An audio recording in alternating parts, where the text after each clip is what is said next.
Hello everyone, मैं राजेश भाटी आज आपके लिए कक्षा 10 की जो विज्ञान है उसका जो चैप्टर 3 है धातु और अधातु उसके महत्वपूर्ण प्रश्न लेके आए हूँ। इसमें हम मात्र 15 क्वेश्चन देखेंगे जो कि वेरी इंपॉर्टेंट है। ठीक है, आप इन 15 के 15 क्वेश्चनों को अपनी कॉपी में भी लिख सकते हो। तो आपको ये प्रश्न देखने के लिए सीधे एग्ज़ाम में मिलेंगे क्लास 10th में जब आपके एग्ज़ाम होंगे। ठीक है, तो क्वेश्चन देखते हैं। पहला क्वेश्चन क्या है, धातु किसे कहते हैं। जो हमारे धातु है किसे कहते हैं, इसकी जो थ्योरी है देखो क्या होगा। वे तत्व जो सामान्यतः चमकीले, कठोर, तन्य और अगाधवर्णीय होते हैं तथा ऊष्मा और विद्युत के अच्छे चालक होते हैं धातु कहलाते हैं। जैसे कि आपका लोहा, तांबा, एल्यूमिनियम। ठीक है, इन्हें कहते हैं हम धातु। यानी कि धातु के पास क्या होता है, धातु के पास जो प्रॉपर यानी कि इनके गुण होते हैं। एक तो वो क्या होंगे भाई, स्पेशल देखो ध्यान देना। स्पेशल एक तो उसमें चमक होगी धातु में। ठीक है भाई, एक तो वो चमकीले होंगे, नेक्स्ट वो कठोर भी होंगे। चमकीले यानी कि आप देखना कि धातु जैसे कि आपकी छतों के ऊपर देखोगे ग्रीन लगी रहती है एल्युमिनियम की। ठीक है, एल्युमिनियम की जो ग्रीन होती है वो देखोगे आप चमकीली होती है। ठीक है, चमकीली यानी कि उसमें बहुत चमक होती है। अगर आप वो देखते हो गोल्ड, सोना, वो भी चमकीला होता है, तो वो भी क्या है, वो भी धातु है। ठीक है, नेक्स्ट अगर आप देखोगे क्या भाई, कठोर। अब कठोर कैसे होते हैं, स्ट्रांग, मजबूत। आप लोहे को देखो, जो लोहे का टुकड़ा होता है, ग्रीन होती है या लोहे की कोई भी छड़, आप इसे ऐसे ही नहीं तोड़ सकते। ठीक है, यानी कि उसके पास क्या होता है, कठोर का गुण होता है, स्ट्रांग होता है लोहा, Fe। नेक्स्ट जब मैं कॉपर की बात करता हूँ, कॉपर देखो, कॉपर के पास एक गुण होता है यानी कि तन्य। तन्य का मतलब होता है इसके लंबे तार बनाए जा सकते हैं। कॉपर हुआ, सोना हुआ और चांदी। चांदी जो होती है इसका सिंबल होता है Ag, इसे कहते हैं चांदी। एक जो होता है Ag है, ठीक है, एक होता है Au। Au को कहते हैं गोल्ड, यानी कि आपका ये क्या, सोना।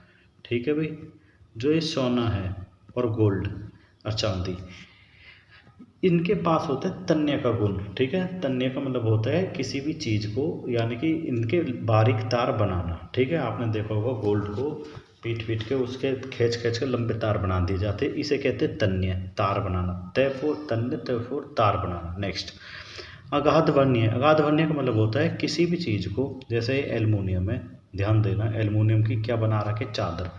वे धातु जिन्हें पीट पीट कर हथौड़ा से एक चादर के रूप में परिवर्तित कर देंगे हम, तो वो हो जाता है अगाध वर्णीय। ठीक है, धातुओं को पीट पीट कर यानी कि चादर की फॉर्म में बना दिया जाता है। और तन्य का मतलब क्या होता है, धातु को खींच खींच कर लंबे तार के रूप में परिवर्तित करना, उसे कहते हैं तन्य। ठीक है, वेरी वेरी इंपॉर्टेंट है, इनको याद रखना। नेक्स्ट ऊष्मा। अब इनके पास हीट होती है। अब देखो आप क्या करो, गर्म करो लोहे को, तो वो हीट हो लगेगा ना, गर्म हो जाएगा। नेक्स्ट और ध्यान देना, इनमें से इलेक्ट्रिक, जो इलेक्ट्रिक होती है लाइट, वो भी प्रवेश यानी कि एंट्री करती है। ठीक है, प्रवाहित होती है विद्युत धारा।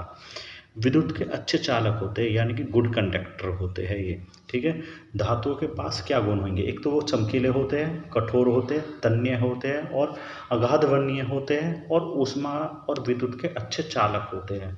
ठीक है भाई, याद रखना। यानी कि ऐसे समझो, लोहे की छड़ लो, अगर लोहे की छड़ से आप बिजली के तार लगा रहे हो तो उसमें बिजली आ जाएगी, आपको करंट लग सकता है। ठीक है, कॉपर की भी कोई चीज़ ले लो, कॉपर के तार देखेंगे आपने, कॉपर के तार होते हैं जो घरों की वायरिंग होती है, उनमें हम कॉपर के तार का प्रयोग करते हैं ताकि लाइट अच्छी आए। ठीक है, अगर बात करें सबसे अच्छा चालक क्या होता है विद्युत का, तो आप बताना Ag यानी कि चांदी।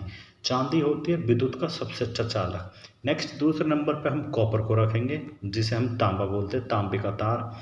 नेक्स्ट थर्ड नंबर पे हम एल्युमिनियम को रखेंगे। ठीक है, और थर्ड फोर्थ नंबर पे हम आयरन यानी कि लोहे।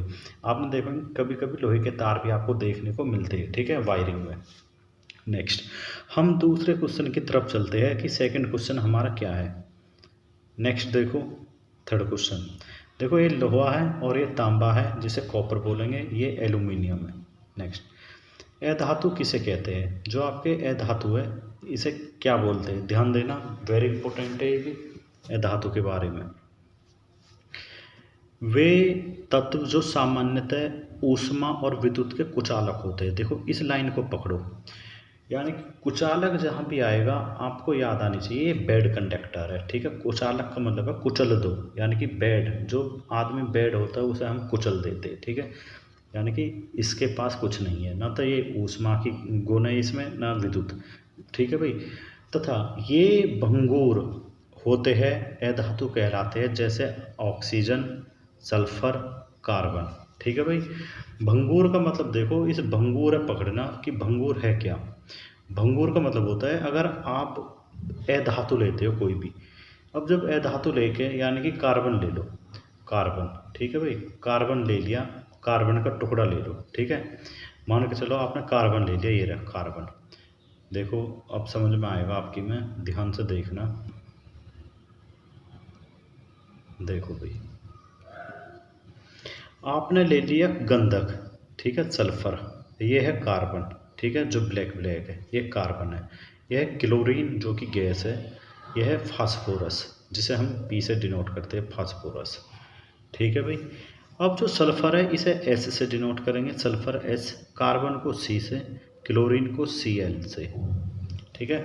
ध्यान देना, जब हम सल्फर यानी कि गंधक, जो गंधक होती है सल्फर, जब इसमें हथौड़ा मारोगे तुम, इसमें हथौड़ा मारो खींच के, तो आप देखोगे कि ब्रेक होकर बिखर जाएगा। क्या हो जाएगा? बिखर जाएगा, ठीक है भाई, बिखर जाएगा ये चारों तरफ। ऐसी कार्बन है, कार्बन यानी कि मानो आप ले लो क्या, फॉर एग्जांपल जैसे कोयला, कोयला में हथौड़ा मारो खींच के, ठीक है, तो ये भी बिखर जाएंगे तिनका तिनका में, ठीक है भाई। तो मैं कह रहा हूँ कि अधातु वे होते हैं जो भंगुर हो जाते हैं। भंगुर का मतलब है जिसे अगर हम हथौड़ा से पीटेंगे तो वो फैलने की जगह बिखर जाएगा। अच्छा, जब हम हथौड़ा से किसी कोई भी पदार्थ को हथौड़ा से पीटेंगे, अगर वो फैलने लग जाएगा यानी कि फैलेगा पत्तल की तरह, ठीक है, तो वो तो होते हैं धातु। अगर जिसमें हमने हथौड़ा मारा खींच के कोई भी चीज़, या ऊपर से फेंक दिया छत पे से कहीं पे, अगर वो बिखर गया तो मेरे भाई वो होएगा वो धातु, सॉरी, वो अधातु होएगा, ठीक है। और जो बिखरेगा नहीं यानी कि फैल जाएगा उसे कहते हैं धातु। तो अधातु के आपको मात्र 3 चीज़ याद रखनी है। अधातु देखो क्या है, ऊष्मा और विद्युत के कुचालक होते हैं, जबकि सुचालक कौन होंगे? धातु, ये होते कुचालक, यानी कि इनमें इलेक्ट्रिक नहीं बहेगी, ठीक है। नेक्स्ट, ये भंगुर होते हैं, यानी कि हथौड़ा मारोगे तो भंगुर बिखर जाएंगे, ठीक है। नेक्स्ट, ऑक्सीजन, सल्फर और कार्बन, ये आपके क्या है? अधातु है, ठीक है, नॉन मेटल है। एक चीज़ और याद रखना, अधातु के जो प्रॉपर्टी होते हैं, देखो नहीं तो इनके पास चमक होती है, ठीक है, जैसे धातु के पास चमक होती है, इनके पास चमक नहीं होती, ठीक है, इसे याद रखना। और ये ऊष्मा और विद्युत के कुचालक होते हैं, जबकि वो सुचालक होते हैं धातु। नेक्स्ट, थर्ड क्वेश्चन पे देखते हैं क्या है, ठीक है भाई। आयोडीन हुआ, कोयला हुआ, ब्रोमीन और ऑक्सीजन, ये भी क्या है? आपकी अधातु है। नेक्स्ट, जो हमारे धातु है, मेटल, धातुओं के कोई 4 भौतिक गुण बताओ, यानी कि फिजिकल प्रॉपर्टी बतानी है हमें। कोई 4 ये है आपकी फिजिकल प्रॉपर्टी, क्या होगी?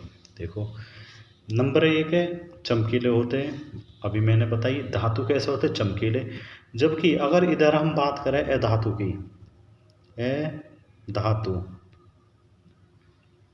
अगर हम बात करें इधर अधातु की, तो मेरे भाई अधातु के पास, इसके पास चमक होती है, इसके पास चमक नहीं होती।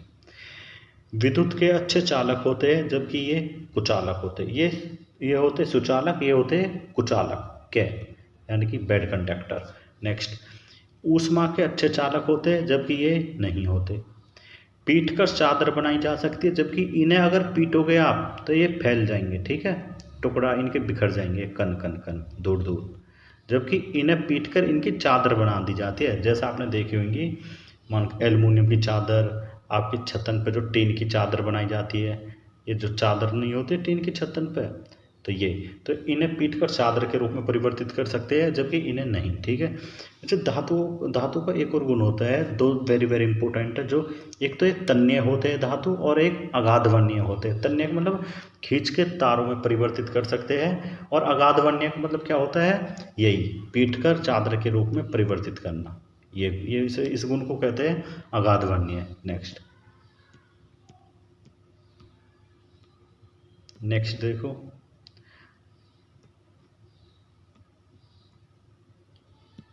धातु जो है, ध्यान देना भाई, इम्पोर्टेंट है। धातु तन्य और अगाध वर्णीय, यानी कि जो तन्य तार की तरह खींच रहे, और अगाध वर्णीय क्यों कहलाते हैं? धातु है भाई, धातु के अंदर ये भी तो गुण है कि ये तन्य होते हैं और अगाध वर्णीय होते हैं, जबकि अधातु भंगुर होते हैं। देखो, धातुओं को खींचकर तार बनाया जा सकता है। अब जब हम खींचकर तार बना रहे हैं तो इसी प्रॉपर्टी को हम कहते हैं तन्य। ठीक है भाई, तन्य कौन सी प्रॉपर्टी होगी? किसी धातु को खींचकर तार में परिवर्तित करना। जैसे ये रहा कॉपर, ये आपका कॉपर है, यानी कि तांबा। तांबे को खींच कर लंबे तार में परिवर्तित कर सकते हैं हम, इसलिए वे तन्य कहलाते हैं। ठीक है, इसलिए वे तन्य हैं। उन्हें पीटकर पतली चादर बनाई जा सकती है, इसलिए वे अगाध वर्णीय हैं। यानी कि जब आप धातु लो, कोई धातु को हथौड़ा से, ये रहा हथौड़ा से पीट कर बारीक चादर में बदल दो, पतली चादर हो जाएगी। जैसे ये बना रहा कि ये चादर सी आपने देखी होंगी, घर में लाते हो आप, लोहे की चादर सी, लोहे की बनी रहती है वो। ठीक है, तो इन्हें पीट कर पतली चादर बनाई जा सकती है, इसलिए वे अगाध वर्णीय कहलाते हैं। ठीक है भाई, याद रखना। देखो नेक्स्ट, ध्यान देना, धातु तन्य होती है। ठीक है भाई, और धातु अगाध वर्णीय होती है। यानी कि जो अगाध वर्णीय होती है, यानी कि धातु के पास एक तो तन्य का गुण होता है, एक क्या होता है, अगाध वर्णनीय का गुण होता है। अब ध्यान देना, धातु को खींचकर तार के रूप में परिवर्तित करना तन्य कहलाएगा, और पतली चादर में बनाना तो इसे कहते हैं अगाध वर्णीय। ठीक है, अगाध वर्णीयता भी कहते हैं, या फिर अगाध वर्णीय। अगाध वर्णनीय का मतलब यही है कि पीट कर चादर के रूप में परिवर्तित करना। Next, question number 5। इसमें देखो, जो धातु है, धातु ऑक्सीजन से अभिक्रिया करके क्या बनाती है? ठीक है भाई, जब धातु ले लो, कोई भी धातु ले लिया हमने, मान के चलो जिंक ले लिया। ठीक है, जिंक धातु है, ले ली। ठीक है भाई, जिंक को लो और जिंक को ऑक्सीजन से क्रिया कराओ। जैसे कि ये रहा, मैग्नीशियम ले लिया। धातु ऑक्सीजन से अभिक्रिया करके सामान्यतः धातु ऑक्साइड बनाते हैं। ठीक है, ये पेपर में आते हैं, वेरी इंपॉर्टेंट है। धातु ऑक्सीजन से क्रिया करके क्या बनाते हैं? तो आपको कहने धातु ऑक्सीजन से क्रिया करके ऑक्साइड बनाते हैं। नेक्स्ट, जब मैग्नीशियम की क्रिया, हम मैग्नीशियम को ऑक्सीजन के साथ मिलकर क्रिया कराएंगे तो क्या बनेगा? Magnesium oxide. ठीक है भाई, जब हम जिंक की क्रिया करेंगे ऑक्सीजन के साथ तो क्या बनेगा? Zinc oxide. Zinc oxide, ZnO, zinc oxide. ठीक है भाई, याद रखना। नेक्स्ट क्वेश्चन पर चलते हैं। नेक्स्ट क्या है?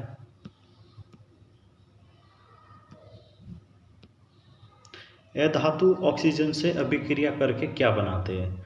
हमने बात करी थी धातु की, अब बात आ रही है अधातु की। देखो, अधातु ऑक्सीजन से क्रिया करके क्या बनाते हैं?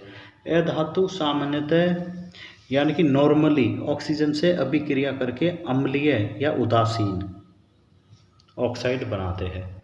जब अधातु की बात आएगी, ट्रिक यू है, ए फॉर अम्लीय, ए फॉर अधातु, तो अधातु अम्लीय बनाते हैं, यानी कि अम्लीय ऑक्साइड या फिर उदासीन ऑक्साइड। जैसे कि फॉर एग्जांपल देखो, उदाहरण के लिए कार्बन में ऑक्सीजन को जोड़ो, ये कार्बन है, इसमें ऑक्सीजन को जोड़ दो आप, O2। जब आप इसमें ऑक्सीजन को जोड़ोगे तो क्या मिलेगा आपको? CO2, कार्बन डाइऑक्साइड एक गैस है। ठीक है, गैस ये मिल जाएगी, समझ रहे हो आप? तो इसे ही क्या कहते हैं? देखो, कार्बन में ऑक्सीजन को जोड़ोगे, कार्बन डाइऑक्साइड गैस बनेगी, इसी को ही संयोजन अभिक्रिया भी कहते हैं। ठीक है, तो अधातु ऑक्सीजन से अभिक्रिया करके क्या बनाएगा? अम्लीय ऑक्साइड या फिर उदासीन ऑक्साइड। नेक्स्ट, विस्थापन अभिक्रिया क्या होती है? वेरी इंपॉर्टेंट है, यानी कि डिस्प्लेसमेंट रिएक्शंस की हम जब बात कर रहे हैं।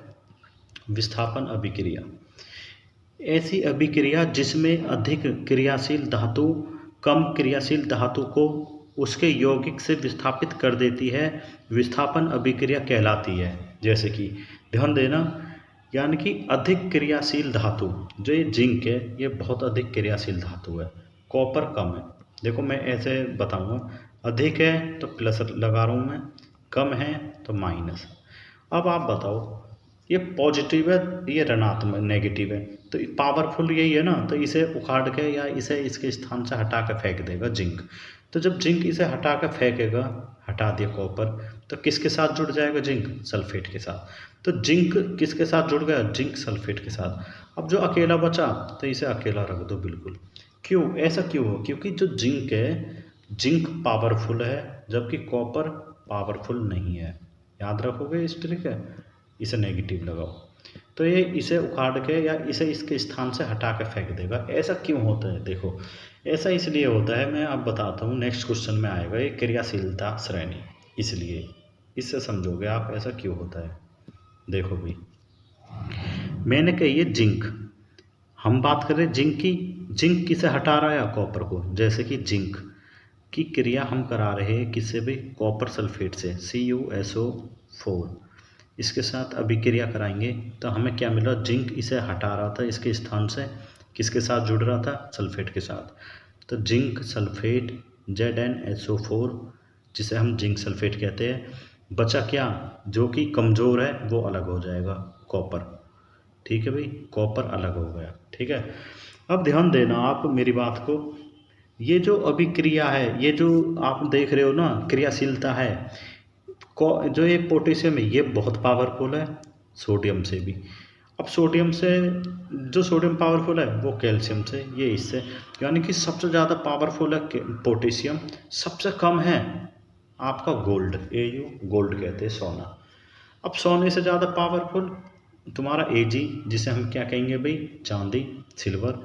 HG फिर ये पावरफुल है, ये जो निशान लग रहा है ना ये पावर, यानी कि ज़्यादा क्रियाशीलता है इनके पास ज़्यादा। ये कमज़ोर है जो इधर की ओर जा रहे हैं, और जो लेफ्ट की ओर है ये यानी कि पावरफुल है। HG को पारा कहेंगे, ये कॉपर है, ये हाइड्रोजन है। PB को लेड कहते हैं, आयरन, जिंक, एल्युमिनियम, मैग्नीशियम और आपका कैल्शियम, ये सोडियम। ठीक है, तो जिंक जहाँ भी आएगा जिंक इसे भी हटा देगा, इसे भी हटा देगा इसके स्थान से। जैसे कि जिंक की क्रिया अगर हम आयरन ऑक्साइड से करेंगे तो जिंक आयरन को हटा देगा, Fe को ऑक्साइड के साथ मिलकर बना देगा जिंक ऑक्साइड। ऐसे हाइड्रोजन को भी हटा देगा, ऐसी कॉपर को भी, इसको भी, इसको। अगर आयरन की बात आएगी, आयरन कॉपर को हटा देगा फिर। ठीक है, आप याद रखना इसको, वेरी वेरी इंपॉर्टेंट है। Potassium, sodium, calcium, magnesium, aluminium, zinc, iron, lead, hydrogen, copper, पारा जिसे हम मरकरी कहते हैं। ठीक है, मरकरी एंड सिल्वर और गोल्ड। आई आपकी समझ में ये, इसलिए इंपॉर्टेंट है ये। आयनिक यौगिक क्या कहलाते हैं? जो आयनिक यौगिक होते हैं, आयनिक यौगिक क्या होते हैं? देखो, धनायन और ऋणायन यानी कि पॉजिटिव एंड नेगेटिव के बीच विद्युत स्थैतिक यानी कि विद्युत स्थैतिक आकर्षण से बने यौगिक आयनिक यौगिक कहलाते हैं। जैसे कि सोडियम क्लोराइड। देखो, सोडियम पे जो चार्ज होता है वो होता है पॉजिटिव, क्लोरीन पे चार्ज होता है नेगेटिव। तो जो धनायन और ऋणायन होते हैं, इनके बीच में क्या होता है? विद्युत स्थैतिक आकर्षण होता है एक। ठीक है, आकर्षण यानी कि अट्रैक्शन होता है, यानी कि जिनसे आपस में जुड़े रहते हैं, तो इन्हें ही कहते हैं हम आयनिक यौगिक। नेक्स्ट, आयनिक यौगिकों के दो गुण बताओ। ठीक है, यानी कि इनकी दो प्रॉपर्टी पूछ रहे हैं ये, कि इनकी प्रॉपर्टी बता दो। दो प्रॉपर्टी क्या है इनकी? इनके गलनांक और कवथनांक अधिक होते हैं। यानी कि जो आयनिक यौगिक होते हैं इनके गलनांक और कवथनांक बहुत ही हाई होते हैं। याद रखना भाई, वेरी वेरी इंपॉर्टेंट है ये तो। यानी कि आयनिक यौगिकों के गलनांक अब देखो आयनिक यौगिक कैसे, फॉर एग्जांपल जैसे मैंने ले लिया नमक NaCl, तो पॉजिटिव और नेगेटिव।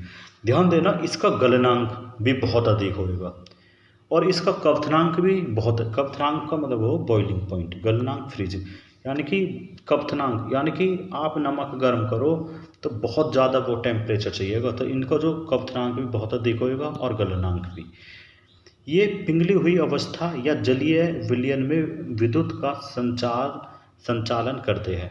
यानी कि जब ये जलीय अवस्था में होंगे या पिघली हुई अवस्था में होंगे तो इनमें कर विद्युत संचार हो जाएगी। संचार माने बहना, तो विद्युत का संचार करते हैं। ठीक है भाई। नेक्स्ट, खनिज और अयस्क में क्या अंतर है? खनिज और अयस्क में क्या अंतर है? डिफरेंस पूछ रहा है खनिज और अयस्क में। ठीक है भाई। खनिज क्या होते हैं? देखो, पृथ्वी की पृथ्वी की परपटी में, यानी कि भूपटी का मतलब भूपटी हो गए, भूपटी में पाए जाने वाले प्राकृतिक पदार्थ अयस्क क्या होंगे? ऐसे खनिज जिसमें, यानी कि ऐसे खनिज जिससे धातु का निष्कर्षण लाभदायक रूप से किया जा सकते, यानी कि किया जा सके। ठीक है, यानी कि खनिज क्या है? जो पृथ्वी की भूपटी पाट में पाए जाएंगे प्राकृतिक पदार्थ, वो खनिज है। अयस्क क्या है? ऐसे खनिज जिससे धातु का निष्कर्षण लाभदायक रूप से किया जा सके। ठीक है, इसमें धातु का निष्कर्षण करेंगे हम। देखो ध्यान देना कैसे। खनिज, देखो भाई, पृथ्वी की, यानी कि ये हमने पढ़ लिया खनिज क्या है। देखो जैसे कि पाइराइट, पाइराइट यानी कि इसका फॉर्मूला होता है FeS2, एक होता है क्वार्टर्ज SiO2, एक होता है फ्लोराइट CaF2। ये आपके क्या है? खनिज है ये रे। ठीक है भाई, ये खनिज है। नेक्स्ट अयस्क की बात कर रहे हैं हम। अयस्क के जो ये होते हैं एग्जाम्पल, ये क्या है? हेमेटाइट, देखो ऐसा होता है हेमेटाइट, और बॉक्साइट। ठीक, बॉक्साइट, ये देखो एक होता है कॉपर पाइराइट CuFeS2। ठीक है, और जो एल्युमिनियम ऑक्साइड है यानी कि बॉक्साइट Al2O3 इंटू XH2O। ठीक है, अगर मैं Al की जगह F लगा देता हूँ, F2, यानी ठीक है ना, Fe2, देखो Fe2O3 इंटू XH2O, तब ये फॉर्मूला बन जाएगा मेरे भाई किसका? जंग का, जो लोहे पर जंग लगता है। नेक्स्ट देखो,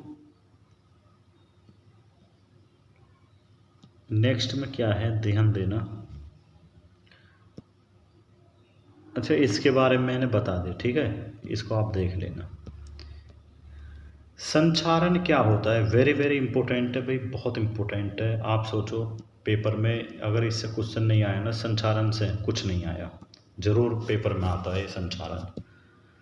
देखो वायु, वायु यानी कि ऑक्सीजन O2, नमी, नमी का मतलब क्या होता है? ध्यान देना भाई, ऑक्सीजन O2। नमी, नमी जैसे कि मान के चलो जो मॉइस्चर होता है बहुत ज़्यादा, ह्यूमिडिटी, नमी, बहुत नमी है, मट्टी में नमी तो होएगी, कहीं पानी, कहीं कुछ ना कुछ तो होएगा।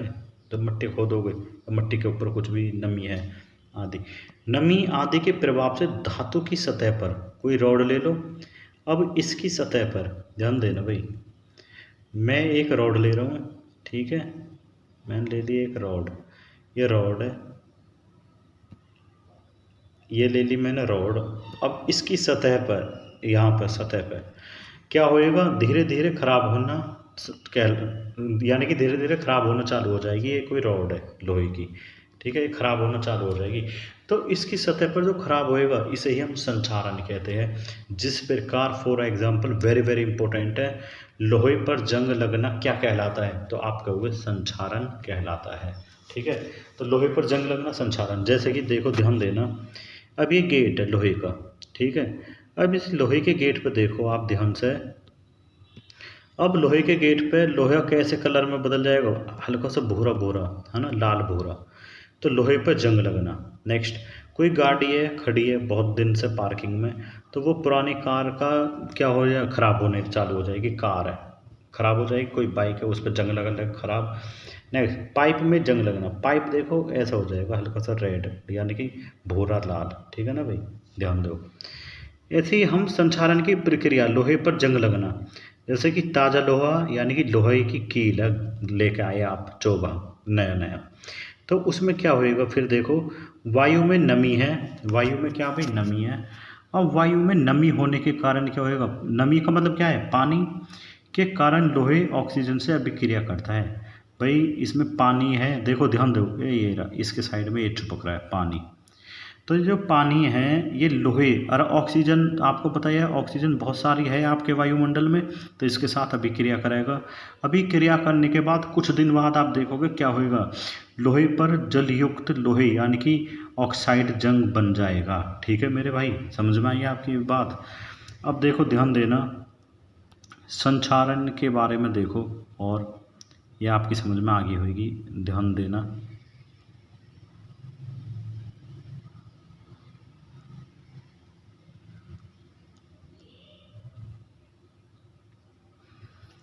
यानी कि संक्षारण के कारण क्या है, वेरी वेरी इंपॉर्टेंट है। देखो नमी, मॉइस्चर की बात कर रहा हूँ मैं। नमी नमी कौन सा आएगी, जो बारिश हो रही है, आज का मौसम देखोगे तुम, जैसे गर्मी में अगस्त सितंबर में क्या मौसम में बहुत ज़्यादा मॉइस्चर होता है, नमी, तो यहाँ से प्राप्त हो जाएगी। और इन्हीं दिनों में लोहे पर जंग भी लगता है, ठीक है। एंड ऑक्सीजन, ऑक्सीजन आपके वायुमंडल में बहुत ज़्यादा है, कितने 21% ऑक्सीजन है हमारे वायुमंडल में, ठीक है भाई। और वायु में उपस्थित अम्लीय गैस जैसे कि carbon dioxide CO2 and SO2, जिसे हम सल्फर डाइऑक्साइड कहते हैं, ये कहाँ से प्राप्त हो रही है, ये आपके जो देखोगे जितने भी उद्योग है, जितनी भी कंपनी चल रही है, इनके धुएं से प्राप्त हो रही है अम्लीय गैस। नेक्स्ट, और क्या है, लवण, जैसे समुद्र और जल में NaCl, ठीक है, इससे, यानी कि जो आपका समुद्र होता है, समुद्री जल में NaCl, नमक। संक्षारण से होने वाली हानि, संक्षारण से क्या हानि होती है, देखो आपने पुल देखा होगा, जो ये पुल बने रहते हैं लोहे के, ट्रेन के पुल बने होते हैं, आपने देखा होगा कभी ऐसे हो जाते हैं, तो इसे ही तो संक्षारण बोलेंगे। अब इससे कमी क्या होएगी, क्या लॉस है, इसके लॉस देखो, धातु कमज़ोर होने लग जाएगी, बहुत अच्छी बात है भाई।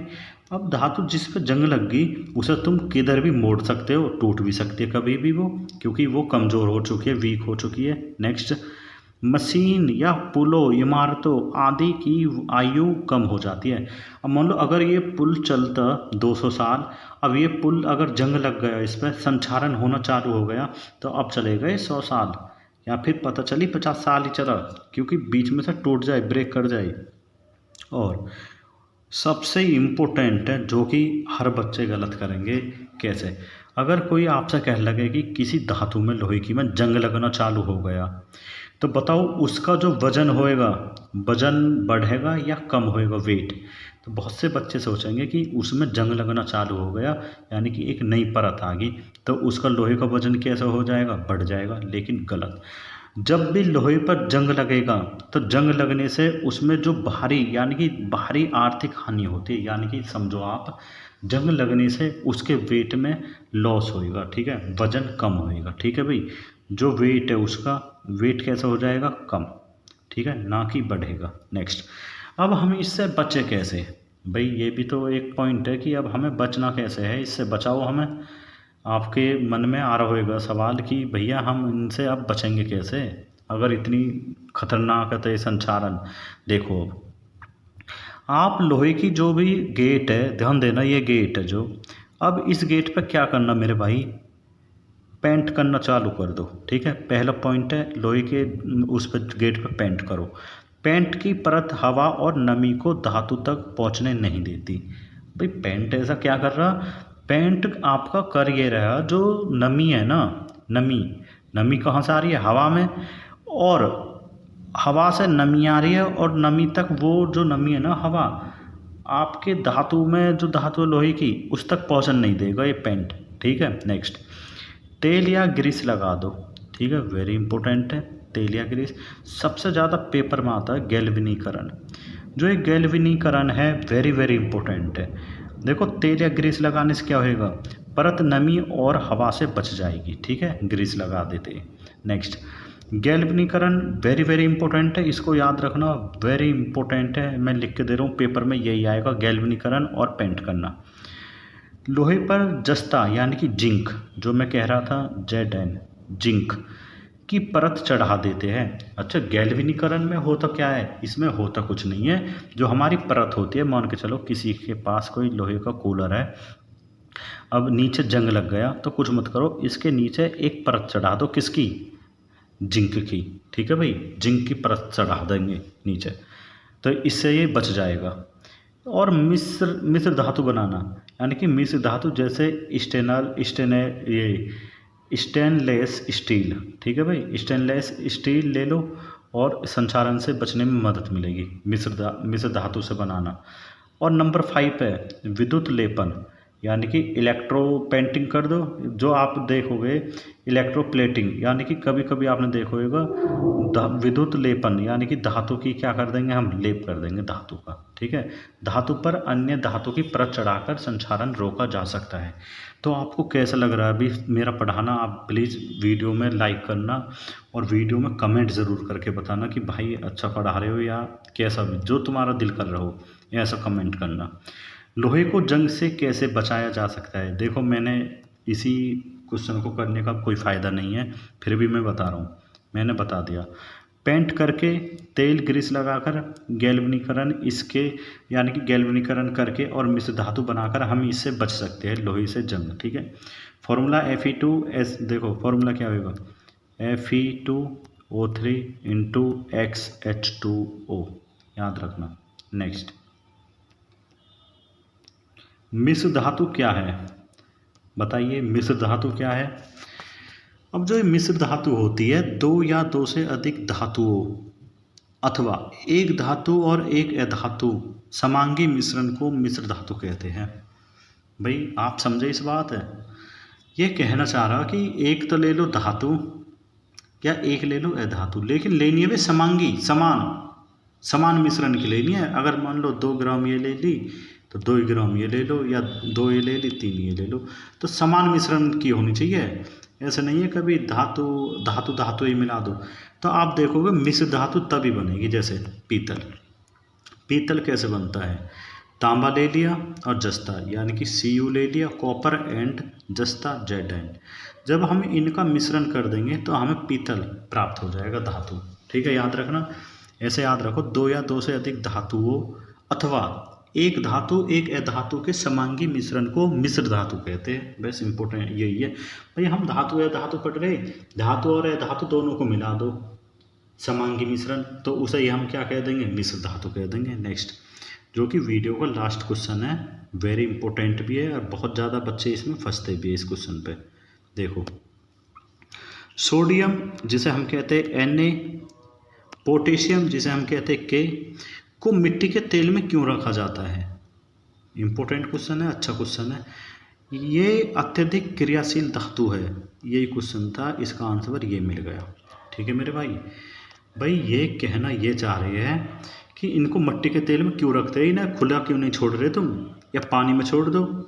अगर इन्हें खुला छोड़ देंगे, कैसी भी रख देंगे, तो ये आग पकड़ना चालू कर देंगे, अपना आप जल जाएंगे। ठीक है, बहुत जल्दी आग पकड़ लेते हैं, वायु और नमी के साथ तेजी से अभिक्रिया कर लेते हैं, इसलिए इन्हें मिट्टी के तेल में नहीं रख सकते हम, इसलिए इसे मिट्टी के तेल में रखा जाता है।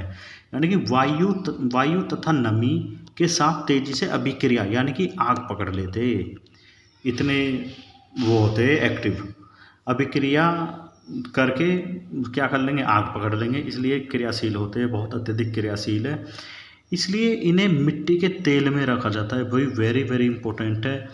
क्वेश्चन आता है कि धातु जो वे होते हैं आपके सोडियम और पोटेशियम, सोडियम एंड पोटेशियम को हम कहाँ पर रखते हैं ताकि ये सुरक्षित रह सके, बताओ।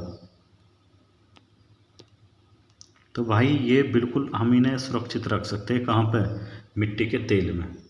ठीक है, और मिट्टी के तेल में इन्हें डुबो के रखेंगे। ठीक है, तो मिट्टी का तेल वेरी वेरी इंपॉर्टेंट है, रखना याद कि सोडियम को डुबा के इसलिए रखते ताकि वो अभिक्रिया नहीं कर ले, यानी कि आप वो नमी और वायु के साथ मिलकर क्या अभिक्रिया कर लेते हैं, जो कि अत्यधिक क्या होती है, क्रियाशील होती है। तो मेरे भाई वीडियो कैसी लगी, वीडियो को बताना और वीडियो में कमेंट करना, लाइक करना। ठीक है दोस्तों, ओके, थैंक यू, धन्यवाद।